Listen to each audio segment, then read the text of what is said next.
Aloha, everyone. Welcome and thank you for being here. I am Ochün Kira, and today is the 9th of August 2026.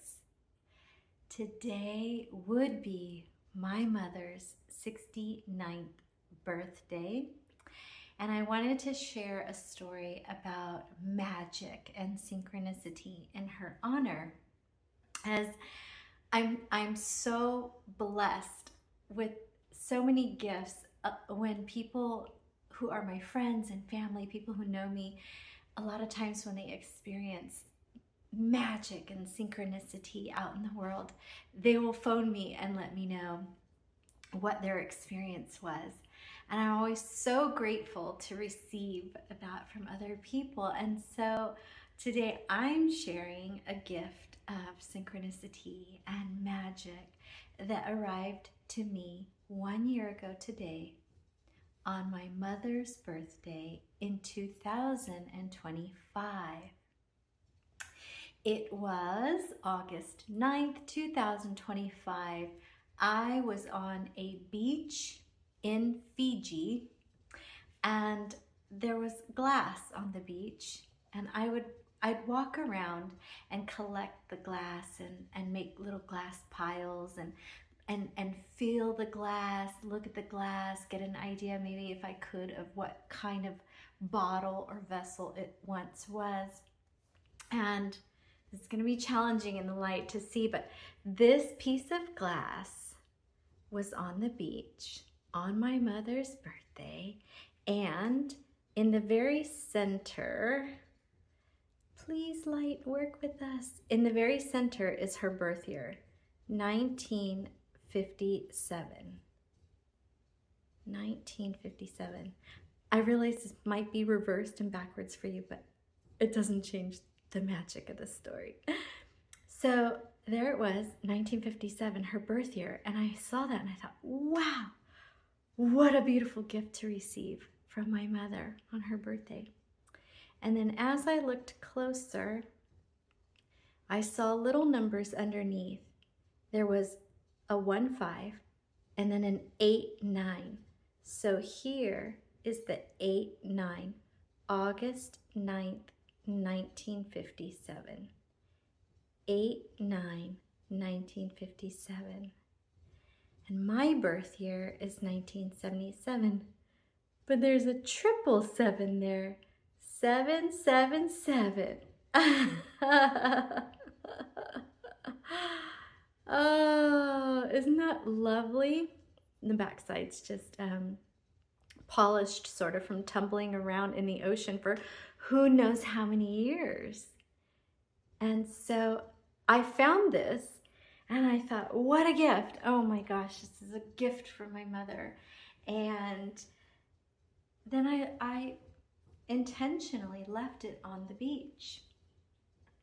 I thought, oh, I don't need to collect any more stuff.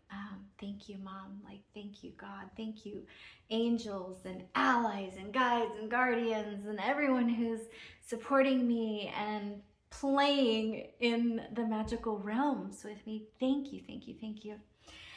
So I left it, and my sweetheart found it on the beach and then brought it to where we were staying. So later that night, it arrived back to me, and so I knew, oh, okay, this wants to be with me for a little while. And so it's with me for a little while. It's been on my ancestor altar near the picture of my mom and grandma since we returned to our home. So yes, this experience of synchronicity and magic, I wanted to share about how it's available to all of us, to everyone. It's a part of the magic that everyone can experience when we're present where we are. It's only in being present where we are in the moment that we're all the way open to receive what's right there with us. So I thought I would share a little bit about my mom today in honor of her birthday. We're 20 years apart. She turned 20 in August of 77 and then had me in September. So we're 20 years apart. And the things about my mom that really stood out, how the outer world saw my mom, was strong. She was always muscular. She just was fit, strong, lean and muscular, strong my entire life with her. And from what my grandmother told me, even when she was young, always athletic. I had received things after she passed away that I hadn't seen before while she was living, things that were passed down to me, and there were ribbons and awards from her position in different sports through high school. So she was athletic. During my lifetime, let's see, she played racquetball and volleyball. She bowled on a bowling league. She played softball. She was not a very patient teacher of sports with me. I think she would have enjoyed if I was a little more masculine in my childhood and not so on the feminine side, because she was so energetically masculine. I remember when she bought me my first softball mitt and conditioned it and all the things, and then when she took me out to teach me to catch, she was like throwing these power balls at me, and I'd get scared and like, duck from it or whatever, and instead of having the patience to like guide me how to keep my eyes on the ball and stuff, she'd be yelling at me like a coach. Same thing with when she taught me how to ride a bicycle. She was like, I'm gonna take these training wheels off today and you're gonna learn to ride it or I'm giving your bike away. And then she took the wheels off and put me on and just like pushed me. And I crashed immediately, and my bike was like tangled and all cut up. And so that was definitely my mom. My mom was like a tough coach. And another aspect of her personality that outwardly people experienced was she was a great listener and fair. She didn't choose sides. She was extremely forthright in her communication. So she just says it like it's, always said it like it was, Yes. And very generous. She was very generous. My mom was the pillar of our family. And when she transitioned in May of 2008, it was very physically apparent in my family that my mother was the pillar and that our family didn't have that anymore. I don't know that we've had a relationship since then, my relatives and I, except for my grandmother, of course, who I was very, very close with until she transitioned, and maybe even closer even after then with her spirit. But yeah, I mean, my mom was the strength and the solid foundation that held our family together. And that forever changed when she left our family in her physical. So, gosh, what can I say? I gave my mom a very, very challenging couple of decades. I was a handful. I was always in trouble for something. I've been different, right? My whole life. I've always been outside of the box. And when I was very young, I didn't belong in a regular classroom. I just was always my own little person, and that was not accepted. My wonderful young mother didn't know how to raise a child so different, and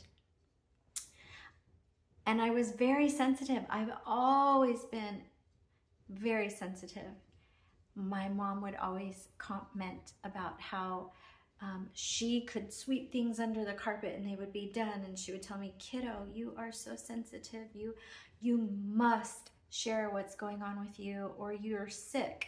You're always sick because you're holding things in." But what she didn't realize was one of the things that I did also inherit from my maternal line was secrecy. And so as I share what I will share today, it's from the promise that I made to my mom that I would break the old ancestral patterns in our family. I promised my mom in her last day of life that I would not be like her, that I would not be like my grandmother, that I would be me, and I would be the change in our family that brought about the healing necessary for all of us. Because there was a history of secrecy passed down in my family that I would learn about long after my mother and my grandmother's departure. I would learn about the abuse that I experienced, the terror that I experienced, that she knew about very early in my life, before I was 5, that basically happened because she did not protect me. So one of my very first betrayals and wounds in my life with mother came from her placing me in harm's environment, in our living environment. And when she knew of the harm that was being done to me, she did not get help for me. She told only my grandmother that I know of, and it remained a secret until 11 years after she passed away. So there was that. And also, I had asked her about who her father was, because there was these stories coming through my cousins. You're Japanese, you're not Chinese, you don't have the same grandfather as your cousins, your mom has a different dad. And when I asked her about it, she did not tell me the truth. So when I was naming things about my mom that people outwardly experienced of her, I said she was forthright and generous, but I didn't use the word honest because of the secrets that she was holding. She was a wonderful secret keeper. So anyone in her life who wanted to get something off their chest because they needed to tell someone could absolutely trust my mom to hold their secret. Anyone could tell my mom something and say, "Please keep this to yourself," and know that she would, because that's who she was. She was a secret keeper. And as loving as she was, I mean, she was my best friend for more than a decade before she left. She is the one that gave my son his nickname, D-Man. That came from her, and he was her everything when he came. And of course, you know, I was her kiddo forever. She just was always there for others. always there for her family members, always there. Any friend, anyone who knew her that she had a relationship with, she would be there for. And she was that strong that she always had the strength to hold space for others. She was simple in the way that she lived. She did not like clutter. She would not have all these things that I have in her home. Her home was the type of home that when you walked in, no matter what time of day or what day of the week, you would see the vacuum lines perfect in her carpets. And as I was growing up, the chores that I had, like mopping the floor, I was not allowed to use a mop. I was to only be on my hands and knees with my bucket, wipe like that. With her car, she would have me wash her car, and I was not allowed to use soap. She would be like, put your elbow into it.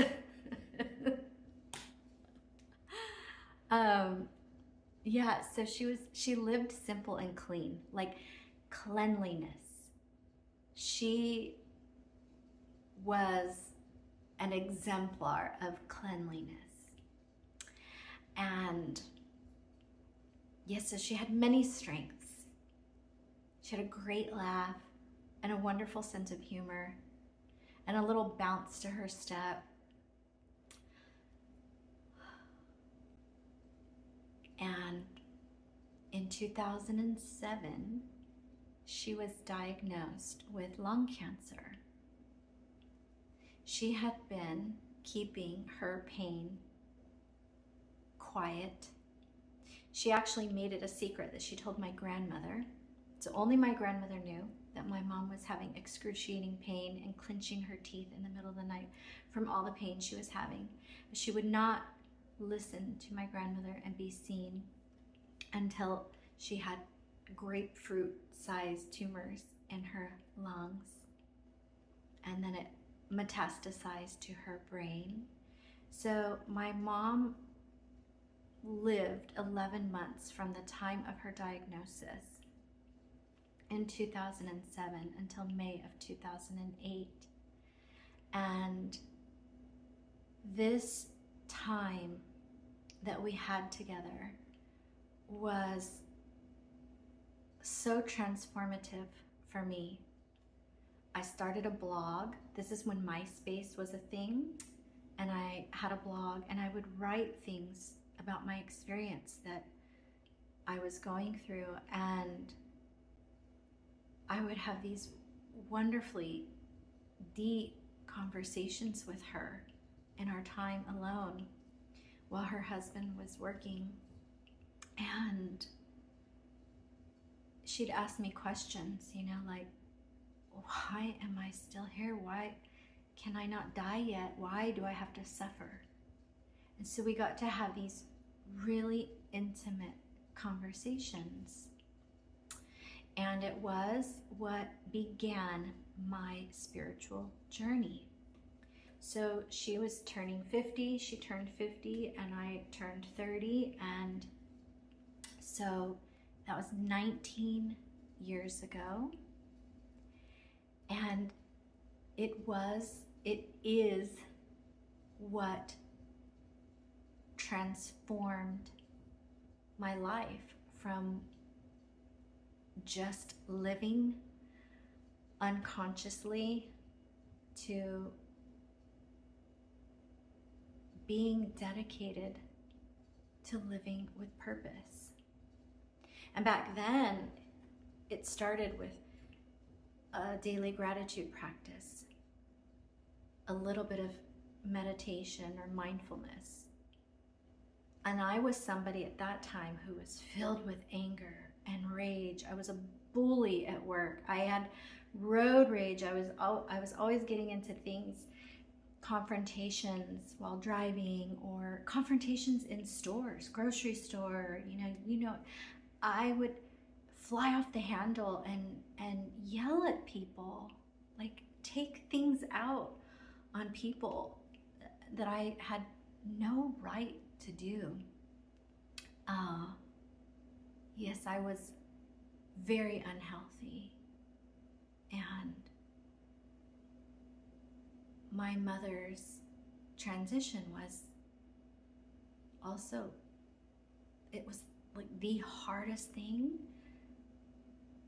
that I had experienced in my life. And it was at the same time, simultaneously, it was the biggest gift for how it changed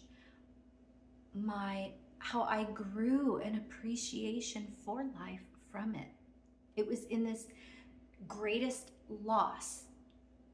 I mean, I was devastated. I ended up in depression for a few years after that. I think I was 33 when I finally started to come into my own. So from 30, when she passed, to 33, I was in depression. I was drinking a lot and, just distracting myself. And at the same time, I was diving deep into spirituality. So, I mean, I was still a wreck. It's been a long process. But that is what got me started on a spiritual path. And my interpretation of my mother's disease, of the cancer, the disease that developed, from what I know today, from what I believe today, from what is truth to me, is that the cancer in her lung developed because of all of the grief that she suppressed and held. It became disease. And secrets are silent killers. So on top of these wounds, so again, she never ever, in all of our years together, admitted that she had a different father than her brother and sister, and she was the middle child. Maybe to protect my grandmother. I'm not sure why. And that was a big secret she held. She held it for my grandmother, and she held it for herself. And secrets are silent killers. So rather than ever begin her own journey of exploring the early wounds in her life, the paternal wound, the wound of never being accepted by the father on her birth certificate, who wasn't her father, but raised her, but was not kind to her.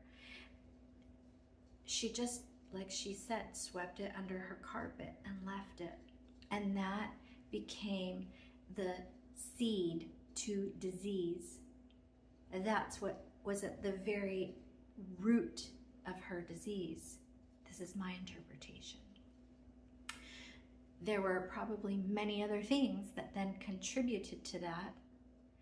But in traditional Chinese medicine, the organ of the lungs, one of the emotions that relates to the lungs is grief. And so when people are experiencing diseases that are related to the lungs, then this can often have a relationship, a root cause connected to grief. This is our breath. We need to breathe to be humans. We can go several days without food. We can go a period of time, not as long, without water, but we can go some period without water, but we cannot live more than a couple minutes. Well, some people now are practicing being underwater for longer periods of time, but the majority of us on the planet must take a breath within every couple of minutes, and even more seconds. But so we need healthy lungs, and suppressing grief creates disease in our lungs. So I share all of this today because, again, my intention when my mom was in her very last 24 hours in her body here on earth as my mother, she hadn't spoken and communicated in a few days. And hospice had told us this is normal. You can expect that she will transition within the next 48 hours. They were very accurate. And when it was just her and I alone for a moment, she spoke. And it came out like a whisper because she didn't have the strength to get a full voice, but she said, "I love you."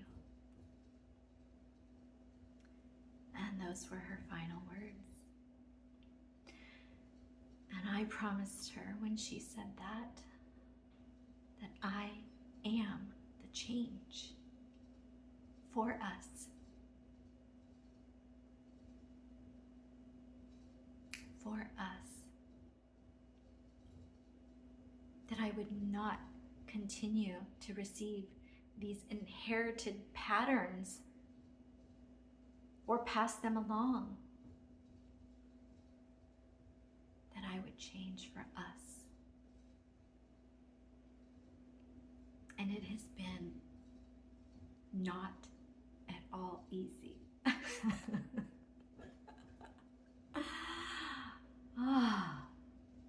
Not at all easy.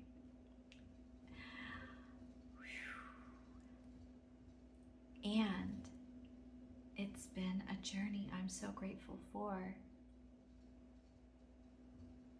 because what I can say to her spirit today is that I am change. I am not the young girl, the young woman that she was with 19 years ago. And I know that she knows this because she leaves me wonderful little gifts like this to let me know she's with me.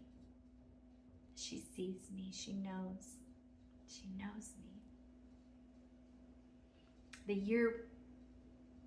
2 years prior to that, I ended up on her birthday in a beautiful little town in the south of France, just not knowing, like, where am I going? What am I doing? Whoa, this all just happened spontaneously.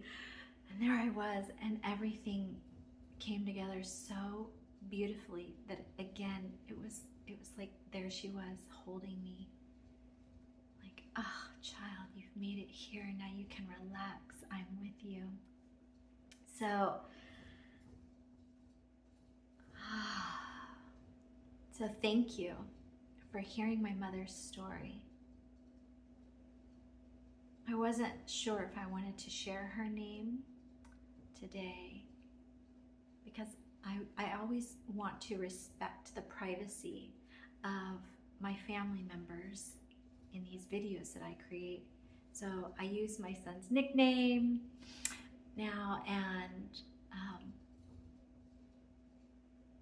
yeah, it feels right. My mother, Jean Elizabeth Wong, became Jean Elizabeth Hughes, became Jean Elizabeth Chipman. And as I share her name out loud right now, I am curious what her unknown biological last name is. I hope Spirit delivers that to me in a dream. I'll ask for it.